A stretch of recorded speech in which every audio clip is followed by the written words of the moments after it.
morning, West Michigan. My name is Jonah. I am the co-founder of West Michigan Weather. I was planning to go live this morning to do an update on the severe weather and fire weather concerns for today and overnight tonight into Saturday, but I have been up since about 4 a.m. this morning with absolutely excruciating back pain, so I'm opting to do a quick video update instead before I head off to the doctor. So I do apologize for the lack of community interaction and the ability to ask questions, but I did want to still create a quick video update since I had the template ready to go. So bear with me as I try to get through this, and feel free to leave any questions or comments you may have in the comments down below. So this information, this information is updated as of 7:08 a.m. this morning, Friday, March 14th, 2025. We are looking at elevated fire danger today, as well as a low risk for severe thunderstorms to move through the region later this evening. So well above average temperatures will continue all the way through Saturday evening before we see somewhat cooler temperatures back towards normal for this time of year in the 40s for Sunday. Somewhat elevated fire danger today with gusty winds and warm temperatures. We'll talk about that in a minute, but moisture is going to act to sort of limit that fire danger, but it is still there nonetheless amongst those gusty winds and warm temperatures during the day today. Later this evening, we will see a decaying line of potentially strong to severe thunderstorms move in again during the overnight hours tonight. And then on Saturday during the day, after those severe thunderstorms end in the morning hours, perhaps as late as the late morning hours, we will see strong, possibly damaging non-thunderstorm winds for much of the day tomorrow. So taking a look at our fire danger today, this is the Storm Prediction Center fire weather outlook for today. We can see that there is a level 1 out of 3 elevated risk in that orange shaded region extending from the southwest corner there near the Berrien County, Van Buren County border to just to the south of Kalamazoo, and then all the way up east of Grand Rapids there and south of Lansing. So much of the southern portion of our area, and especially the southeastern portion of our area, is under that level 1 out of 3 fire weather risk for today, amongst those strong winds and well above average temperatures, probably getting up into the 70s for some locations today. Does support at least a little bit of concern for fire weather. And when we say favorable fire weather, we mean that fire behavior, so if a wildfire does break out, that the behavior of said wildfire may be a little bit more erratic or grow more rapidly than it otherwise would. The three main things we look at for favorable fire weather conditions are winds, temperatures, and relative humidity. And we've got the winds and the temperatures right well above average temperatures, near or over 70 degrees across the entire area, as well as gusty winds of 30 to 40 miles an hour amongst that strong southerly low-level flow that's bringing all that warm air into the region. And then relative humidity is sort of what's mitigating this or lowering our fire weather threat. Hence, we don't have red flag warnings or fire weather watches in place. That relative humidity is probably going to be anywhere from 30 to 40% at the lowest. It'll probably be above 40% for much of the day because that southerly flow is advecting moisture from the Gulf of Mexico, Gulf of America, whatever you want to call it. It is bringing that moisture up into our region, which is of course driving our severe thunderstorm risk tonight. So check with your local officials, your local fire departments, and the Department of Natural Resources before you decide to burn today, as burn bans may be in place across parts of the area, especially south of I-94 there. Aside from the fire weather, of course, we do have that more eye-catching severe weather threat today, or tonight rather. So we have a level 1 out of 5 to that far southwestern corner of Berrien County there. under a slight risk level 2 out of 5 for severe weather tonight. So as we know, that marginal risk is that second category there in the dark green, level 1 out of 5 for isolated severe thunderstorms. They occur all the time. Very low risk for isolated weak tornado or two, damaging winds and large hail. We always preach around West Michigan weather that you should never discount those low-end risks, right? We saw several marginal risks last year that produced severe weather, including tornadoes. Severe weather in Michigan can be very sneaky. We get those lake breeze interactions, and we saw several spin-up tornadoes last year, even on low-risk days. In that slight risk area, again, that far southwestern portion of Berrien County is in that slight risk. In yellow there, the level 2 out of 5 risk for scattered severe thunderstorms, damaging wind gusts, large hail, and tornadoes again. We are not in a significant severe risk there. And again, these storms occur several times a year, but we should never discount those low-end risks, right? People hear 2 out of 5. Well, that's not very high. And that's true, but it takes a lot to get up to those orange, red, and pink categories. So, taking a closer look here, this map is a little bit more zoomed in, so you can see your respective cities or the cities that are closest to you. In that light green color on the top right of your screen, from about north of Manistee through Big Rapids and then over to include Lansing and Jackson, we have that general thunderstorm risk where we're not expecting any severe weather. And then that dark green area south and west of that line to include places like Ludington, Muskegon, Grand Rapids, South Haven, Benton Harbor, Kalamazoo, Coldwater, and Marshall. We do have that level 1 out of 5 risk in place, and then again that far southwestern corner of Berrien County is in that level 2 out of 5 slight risk in yellow there. So again, this is that area I'm talking about. That far southwestern corner of Berrien County is in that level 2 out of 5 slight risk. We do have some tornado threat. We have an all hazards threat is what we call it. So the tornado threat is not 0, but it is unlikely, and any tornado that does occur would likely be weak and short-lived, but still a tornado nonetheless. So you get on social media today and you see all these posts about a tornado outbreak today and tomorrow, and yes, that's true. Especially in this red shaded region back here in Iowa and parts of central Illinois, and then further south as well where the map sort of cuts off there. We do have an increased tornado threat. We'll talk about that in a little bit. But here locally, the tornado threat and all the severe hazard threats are very low. Oh, goodness, sorry guys, trying to get through this. Damaging wind threat is low as well, at unlikely for 60 mile per hour winds. And then we also have a large hail threat that is low, a flooding threat that is low as well. Here's a look at our day 1 tornado outlook.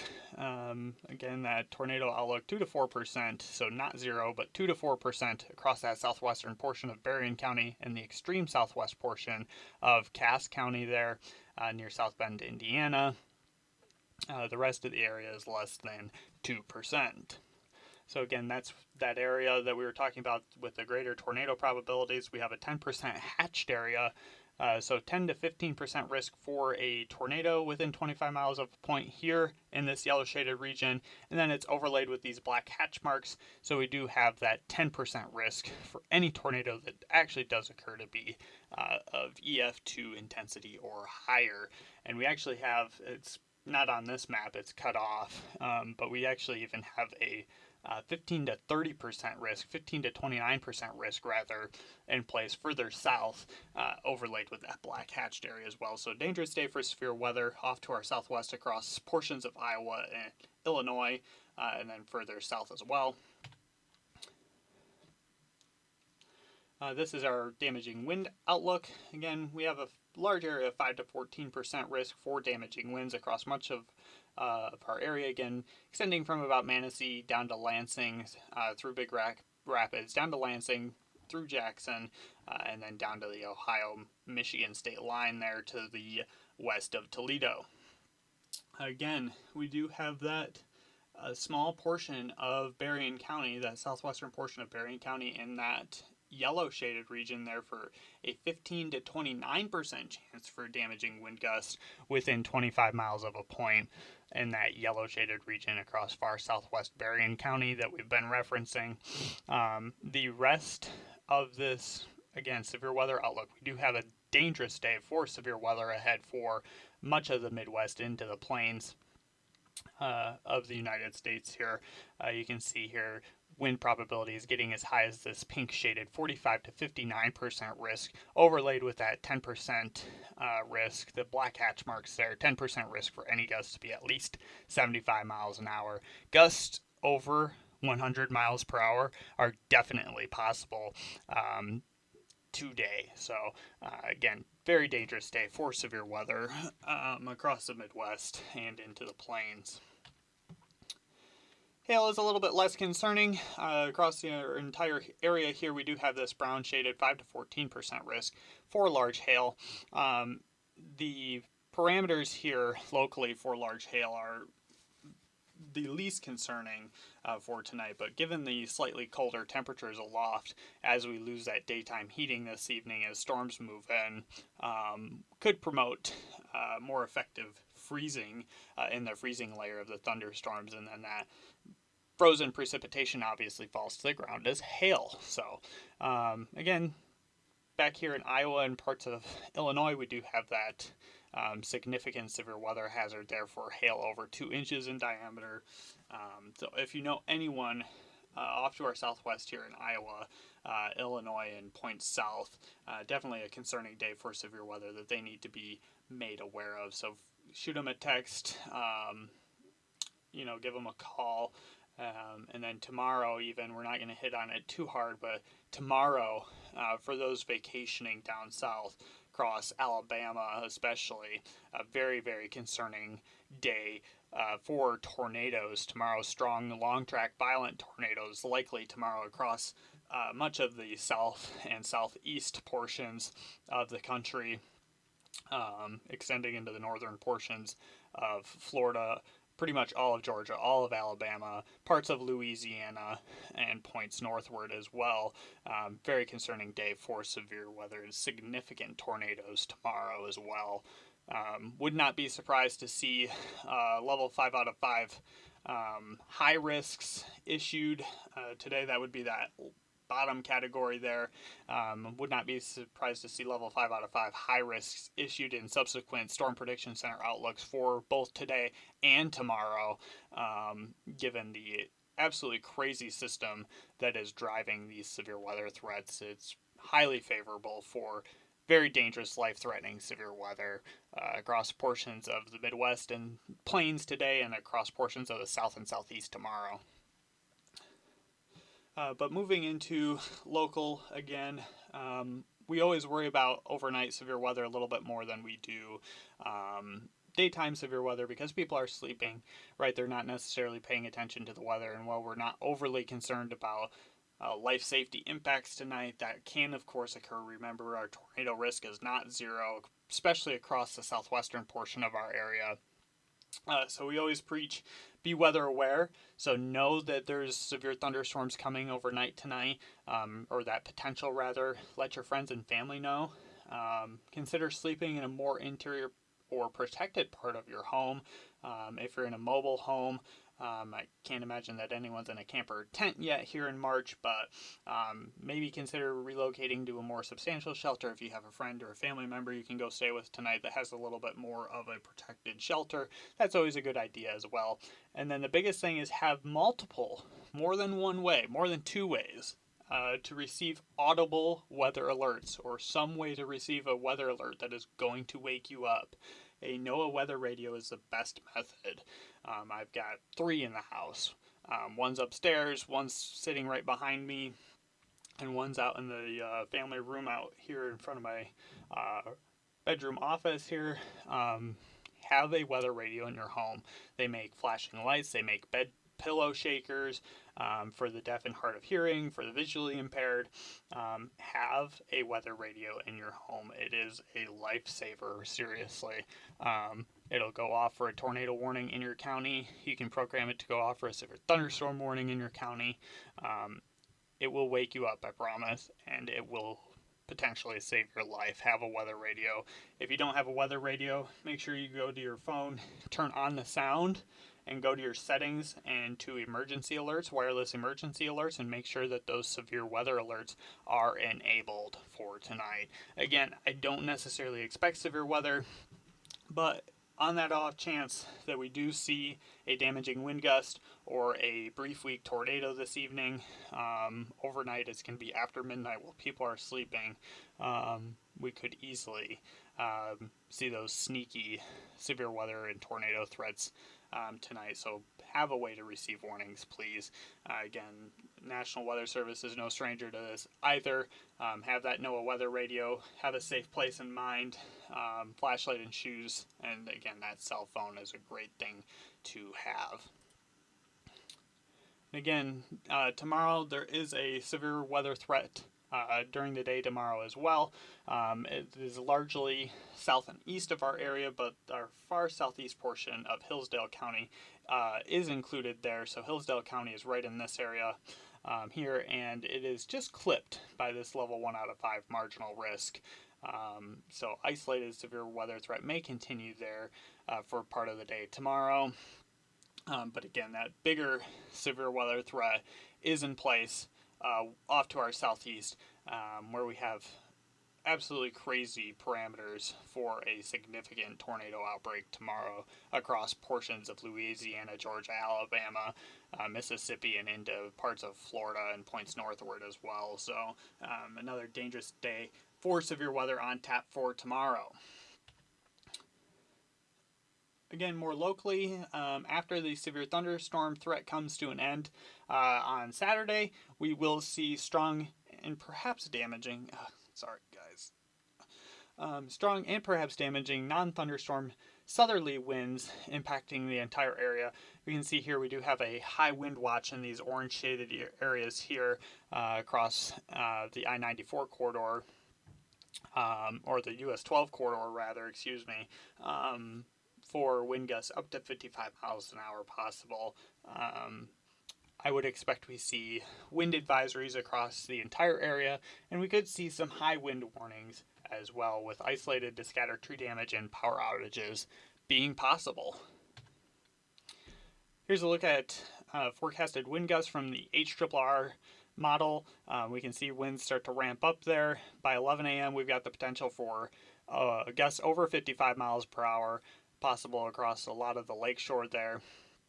And then this will continue through the day with gusts over 45 miles per hour likely across the entire area before winds begin to subside by about 5, 6, or 7 o'clock in the evening. The warm temperatures are promoting the effective mixing is what we call it, or the ability for winds up in the atmosphere to come down to the surface and actually cause damage. So those warm temperatures are helping to promote that. But widespread gusts of 45 miles an hour likely with lakeshore and areas south of I-94 seeing the best potential for gusts over that 55 mile per hour mark. So our next update, we're going to be posting throughout the day on social media with updates for fire weather and severe weather threats this evening, as well as any wind alerts that get issued for tomorrow. Live storm coverage and additional video updates are possible later this afternoon and evening, depending on how things go. We're closely monitoring trends and model data. Not expecting any increases in severe weather threats, but of course anything is on the table, so we will provide updates on that as well. And then once storms get going, if we think something is going to be concerning or be impactful for our area, we may do a live stream as well. Not planning to storm chase given the overnight timing and the relatively unfavorable conditions for severe weather this evening, but always stay weather aware. Follow us on social media here. All of our links are on our website at westmichiganweather.net, or you can specifically follow us using those usernames and links there on your screen right now. So again, apologize for the lack of a live stream this morning, but I did want to do a quick video update here this morning. So stay safe, everyone.